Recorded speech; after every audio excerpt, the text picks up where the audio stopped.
दैनिक साधना ही कधीच चुकवता कामा नये। आम्ही पदाधिकाऱ्यांनी जर दैनिक साधना चुकवली की आपला ऱ्हास झाला म्हणून समजा।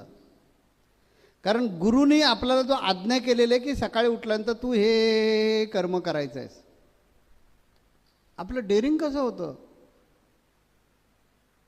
जर गुरूंचा आपल्या शिलावर, मनावर, बुद्धीवर अधिकार आहे तर त्यांची आज्ञा मोडायची आम्हाला भिशातच कशी होते?